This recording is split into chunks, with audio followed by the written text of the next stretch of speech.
आपले विवेचन आम्हाला आत्मपरीक्षणासाठी बाध्य करून गेले। मला कल्पना आहे की आपल्या साऱ्यांच्या मनात अनेक प्रश्न उपस्थित झाले असतील। त्यांना वाचा फोडण्यासाठी आता मी तुमच्यात येते आहे आणि प्रश्न विचारताना एक नम्र विनंती आहे की सगळ्यांनी प्रश्नामध्ये नेमकेपणा ठेवावा, प्रस्तावना न करता त्यांनी प्रश्न विचारावा।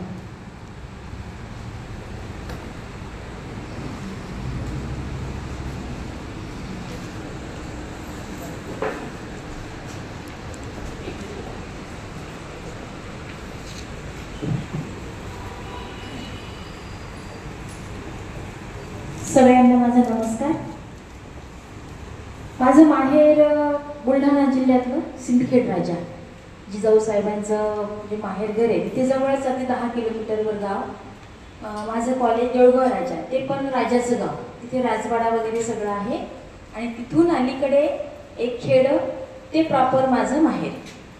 तर तिथे आजूबाजूला गावं आहेत, मेहुणा, छोटी मारवाडी, मोठी मारवाडी, सावजी।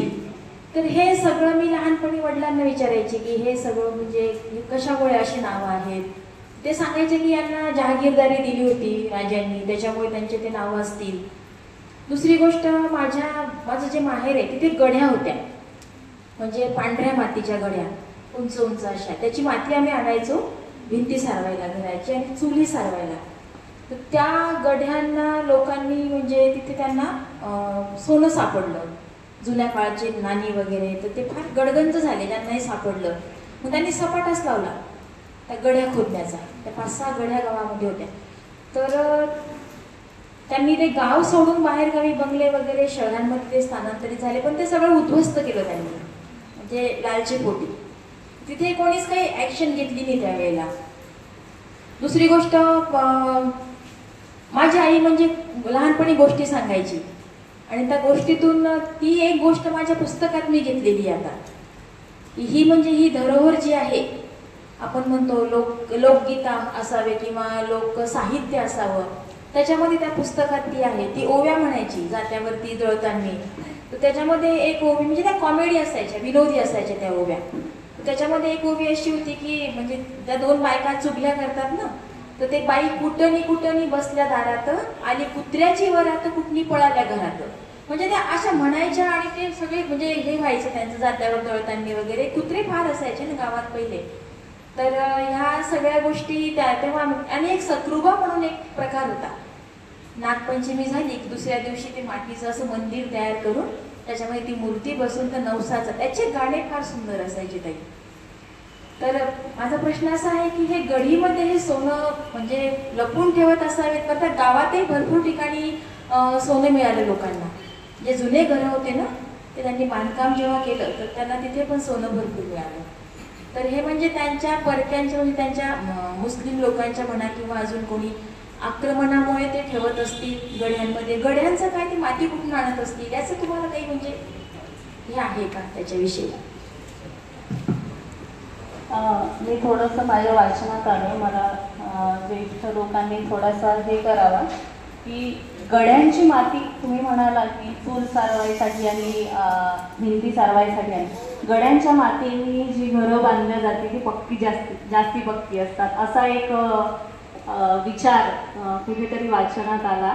तो खरा आहे नाही माहिती नाही, पण याच गोष्टीमुळे आपल्याकडले मातीचे जेवढे काही किल्ले होते ते उद्ध्वस्त झाले, हे आपल्याला लक्षात घ्यावं लागेल। म्हणजे गढ्या असतील किंवा किल्ल्याचे भाग असतील, दगड पण लोकांनी असेच म्हणजे दगडांनी पक्क होतच म्हणा घर, तर असेच दगड पण लोकांनी आपल्या घरी नेले। तर हा मोघल आक्रमणाच्या वेळेस जे काही मराठी सरदार होते, त्या मराठा सरदारांच्या ज्या काही आजूबाजूच्या जहागिरी, त्यांचे जहागीरदार असतील, तर त्या काळामध्ये हे सोनं लपवूनच ठेवावं लागेल, आपली संपत्ती लपवूनच ठेवावी लागत असे। युद्धामध्ये कुठल्या परिस्थितीमध्ये, म्हणजे जसं तुम्ही म्हणताय सिंदखेड राजा, तर आपल्याला माहिती आहे जिजाबाईंचं ते माहेर आहे आणि यांचं इतिहासामध्ये फार मोठं योगदान या घराण्याचं होतं। ते कोणाच्या बाजूने लढले, काय लढले, हा वेगळा भाग आहे। पण या सगळ्या पार्श्वभूमीवर विचार केला तर तिथे सोनं लपवलं गेलं म्हणूनच ते मिळत आहे. आणि हे शत्रूंच्या याच्यासाठी शत्रूंपासून त्या सोन्याचं किंवा आपल्या संपत्तीचं संरक्षण झालं पाहिजे म्हणूनच लपवल्या जात होतं. अशा वेगवेगळ्या प्रकारच्या ज्याला काय म्हणू की आतल्या खोल्या सुद्धा राजवाड्यांमध्ये किंवा घरांमध्ये आपल्याला दिसतात की जिथे आजही आमच्या वरोऱ्याला जे वाडे आहे, देशपांडेंचा वाडा असेल, तळघर आहे, मोठी मोठी तळघर आहे. ही कशासाठी? हे धान्यांसाठी, संपत्तीचं संरक्षण, संपत्ती संरक्षित राहावी याच्यासाठीच ही तळघर आहे.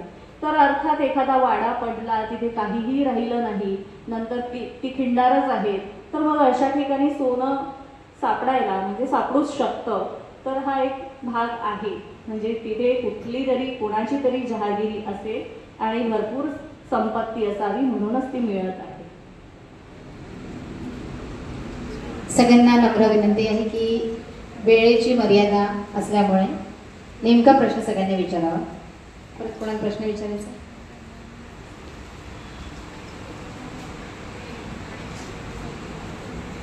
आपल्या दोघींचं इथे आल्यामुळे स्वागत करते. आणि तुम्ही जे सांगितली माहिती खरंच आम्हाला म्हणजे माहिती होतं, पण इतक्या बारीक याच्याने तुम्ही अभ्यास केला आहे त्याचा, हे पाहून खूपच छान वाटलं. तर तुम्ही शिकला किंवा शिकवत असलेला इतिहास किंवा दुसरा विषय, तर त्याच्याची विशेष गोडी का निर्माण झाली?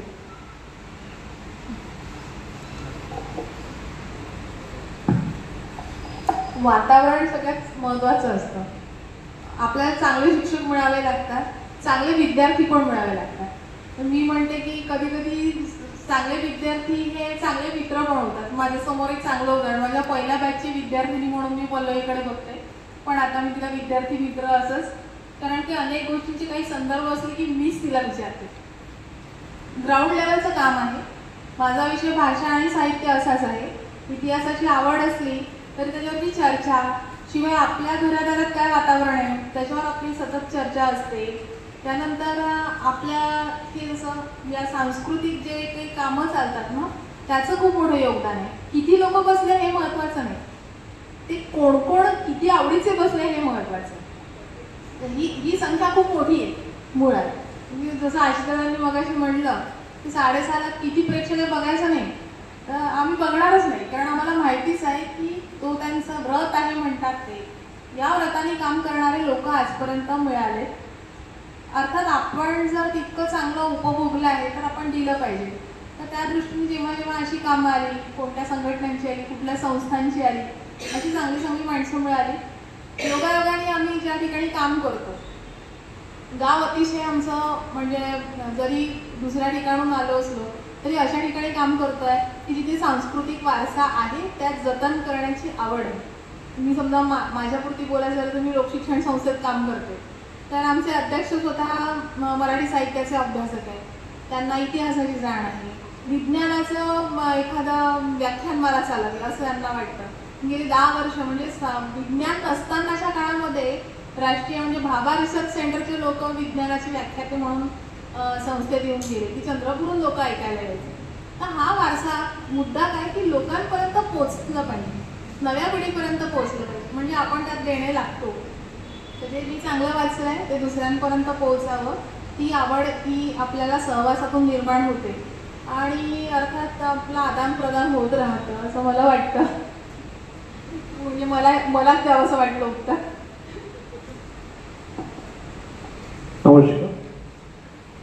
हे जे फटाळीचं मंदिर आहे देवीचं आणि त्याच्या बाजूला एक शिव मंदिर आहे, मोठी शिवलिंग आहे, तर याचा काळ केव्हाचा असावा असं माझं स्वतःचं आकलन. म्हणजे आता त्या बाबतीत वेगवेगळ्या लोकांनी वेगवेगळे लिखाण केलं. म्हणजे अगदीच म्हणजे न पटणारं लिखाण म्हणजे आत्राम म्हणून कोणीतरी आहे, त्यांनी तरुण भारतला एक लेख लिहिला होता आणि त्यामध्ये गोंडांच्या काळामध्ये म्हणजे 16व्या शतकामध्ये त्या मंदिराचं निर्माण झालं, शिवमंदिराचं, असं त्यांनी लिहिलं होतं. हा मुद्दा मला खोडायला जागा यासाठी आहे की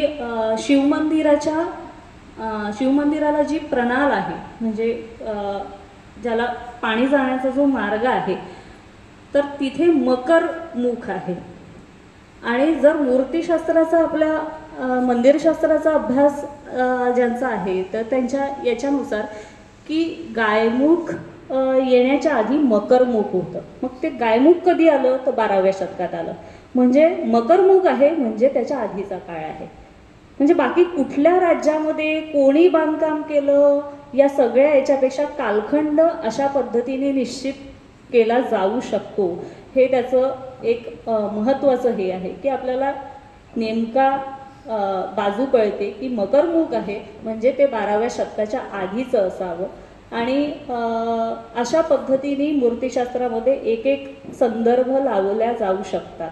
भवानी मंदिर हे त्याच्यानंतरच्या काळात 12व्या शतकातलं आहे. त्याच्यामध्ये बरेच म्हणजे आज हे जे मंदिर दिसत आहे हे असं नाहीच, म्हणजे जे बांधल्या गेलं असेल हे असं नाहीच. कारण याच्या बाह्यांगावर जी काही शिल्प आहे ती कुठल्याही एका सिक्वेन्सनी नाही आहे.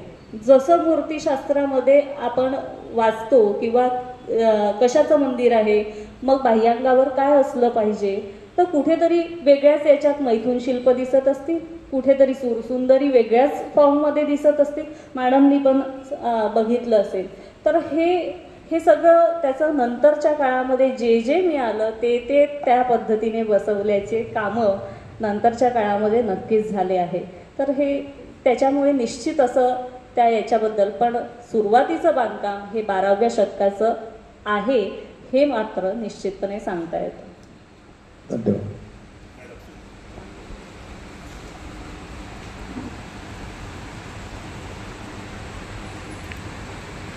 मी तुमच्या शब्दांना थोडासा पाठपुरावा करत पुढे जाण्याचा प्रयत्न करतो. प्रश्न विचारणार नाही. एक कला शिक्षक म्हणून शाळेमध्ये जी म्हणाला की तुम्ही एका शिक्षकाचं दायित्व असतं, म्हणून आता मी एक नवीन उपक्रम चालू केला की काही विद्यार्थ्यांना गोळा करायचं. गोळा केल्यानंतर त्यांना मंदिरं काढायला लावायची. म्हणजे जी काही आपल्याकडे प्रेक्षणीय स्थळ आहेत तेवढ्यांची सगळी यादी बनवा. यादी बनवल्यानंतर चिठ्ठ्या टाकायच्या. चिठ्ठ्या टाकल्यानंतर ज्याच्या वाट्याला जी चिठ्ठी गेली त्यांनी त्या वास्तूचं किंवा मंदिराचं पूर्ण माहिती काढायची. मग तुम्ही गुगलवर टाकाला, आजूबाजूला विचारा, आजोबांना विचारा, आजींना विचारा, माहिती काढायचं.